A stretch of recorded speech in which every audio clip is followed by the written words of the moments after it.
বিকালবেলা সুন্দর একটা নাস্তা, বাচ্চাদের জন্য বড়রাও খেতে পারবেন। আমি এখানে কিছু আলু গ্রেট করে নিয়েছি, গ্রেটার দিয়ে ভালো করে এগুলো পানি ঝরিয়ে নিয়েছি। তারপর এখানে দিয়ে দিলাম কিছু পেঁয়াজ আর কাঁচামরিচ। পেঁয়াজটা একটু বেশি করে দিছি। তো এখানে গরম মশলার ফাঁকে একটু দিলাম জিরা, ধনিয়া আর হলুদ, মরিচের গুঁড়ো অল্প দিলাম, আদা রসুন। তারপর একটা ডিম ভেঙে দিলাম আর এখানে দিয়ে দিলাম ময়দা। আপনারা চাইলে আটাও দিতে পারবেন, তা আমি ময়দা দিয়ে দিছি। তো এগুলো ভালো করে মেখে নিতে হবে। মেখে নেওয়ার পরে ফ্রাই প্যান বসিয়ে তেলটা গরম হলে তারপর এগুলা ছোট ছোট করে দিয়ে দিব, এগুলা এক একটা করে। তো এরকম করে আমি অনেকগুলো দিয়ে দিব। দিয়ে আমি কিছুক্ষণ পরে এগুলো উল্টিয়ে দিব এই পিঠে।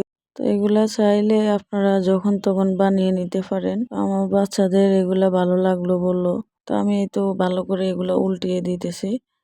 তো উল্টিয়ে পাল্টে এগুলো আমি নামিয়ে নিব। এখন আমি এগুলা 2-3 বার করে উল্টিয়ে দিয়েছি। আসলে এত বড় করে দেখাই নাই, দেখাইলেও ভিডিওটা অনেক বড় হয়ে যাবে। তো এতে আমার এগুলো হয়ে গেছে। এখন আমি এগুলো সব নামিয়ে নিব।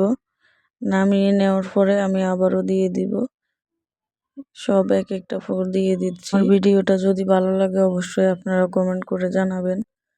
আর যারা যারা আমার ইউটিউব চ্যানেল থেকে দেখছেন, আমার ইউটিউব চ্যানেলটা সাবস্ক্রাইব করে দিবেন, আপনাদের কাছে অনুরোধ রইল।